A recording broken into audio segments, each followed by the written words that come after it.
الحمدللہ رب العالمین والصلاة والسلام علی اشرف الانبیاء والمرسلین وعلی آلہ واصحابہ اجمعین، اما بعد۔ حضرات ناظرین و سامعین، آج ہماری پوزیشن یہ ہے، ہماری کیفیت یہ ہے کہ ہم ظلم و ستم کو روا سمجھتے ہیں، اپنے اوپر ہونے والے ظلم پر تو احتجاج کرتے ہیں، احتجاج ریکارڈ کرتے ہیں، لیکن جب ہمارے ہاتھ سے، ہماری زبان سے، ہمارے کانوں سے، ہمارے اعضاء و جوارح سے اگر کسی پر ظلم ہوتا ہے تو ہماری اس پر ظلم کرنے کی وجہ سے جوں تک نہیں ریگتی، پریشان نہیں ہوتے، ہم پریشانی ہمارے اندر نہیں آتی، ہمیں آخرت کا خوف نہیں آتا، اللہ پاک کا ڈر ہمارے اندر نہیں آتا۔ اگر اسلاف کی تاریخ دیکھی جائے، ایک واقعہ یاد آیا، حضرت ایاس بن سلمہ رحمہ اللہ کہتے ہیں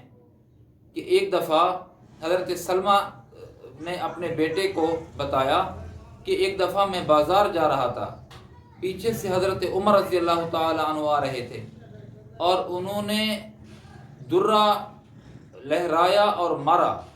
وہ میرے کپڑوں کو لگا، صرف میرے جسم کو بھی نہیں لگا، کپڑوں کو ٹچ ہوا اور فرمایا کہ ہٹ جاؤ، اور حضرت سلمہ کہتے ہیں کہ میں ہٹ گیا۔ اس کے بعد چلے گئے، ایک سال گزر گیا، حضرت عمر رضی اللہ تعالیٰ عنہ ایک سال کے بعد حضرت سلمہ سے ملاقات جو ہوئی، حضرت عمر نے حضرت سلمہ سے پوچھا، اے سلمہ حج کا ارادہ ہے کہ نہیں ہے؟ کہا امیر المومنین حج کا ارادہ ہے۔ تو حضرت عمر رضی اللہ تعالیٰ عنہ نے حضرت سلمہ رحمہ اللہ تعالیٰ کا ہاتھ پکڑا اور اپنے گھر لے گئے اور 600 درہم دیے، 600 درہم دے کر فرمایا یہ بدلہ ہے اس کوڑے کا جو ہلکا سا تجھے ٹچ ہوا تھا، لگا تھا۔ حضرت سلمہ کہتے ہیں میں نے کہا امیر المؤمنین وہ درہ جو مجھے آپ کہہ رہے ہیں کہ ہلکا سا لگا تھا مجھے یاد نہیں ہے۔ حضرت عمر رضی اللہ تعالیٰ فرمانے لگے اے سلمہ تجھے یاد ہو یا نہ یاد ہو میں بھولا نہیں ہوں، سارا سال مجھے کھٹکتا رہا اور کھٹکا رہا کہ کہیں عمر کی موت نہ ہو جائے اور عمر اس کا کفارہ ادا نہ کر چکا ہو۔ حضرات صحابہ ہمارے اسلاف کی تاریخیں بھری ہوئی ہیں، وہ ظلم برداشت تو کر لیتے تھے لیکن کسی پر ظلم کرنے کے لیے تیار نہیں ہوتے تھے۔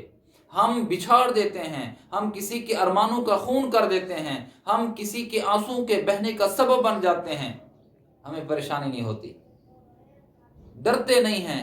کانپتے نہیں ہیں۔ یاد رکھیے یہ زمین کا کانپ جانا یہ ہمارے ظلم کرنے کی وجہ سے ہے، یہ سورج و چاند کا بے نور ہو جانا اور گرہن لگ جانا یہ بھی ہمارے ظلم کرنے کی وجہ سے ہے، قحط سالی کا ہو جانا یہ ہمارے ظلم کی وجہ سے ہے، اور جب بارشیں نہ آنی ہوں تب آ جانا یہ ہمارے ظلم کی وجہ سے ہے، جب بارشوں کی طلب ہو بارشوں کا نہ آنا یہ ہمارے ظلم کی وجہ سے ہے۔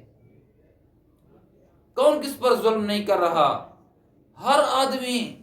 الا قلیل،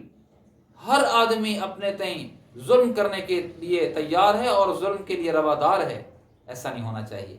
بچیں، اپنے آپ کو بچائیں۔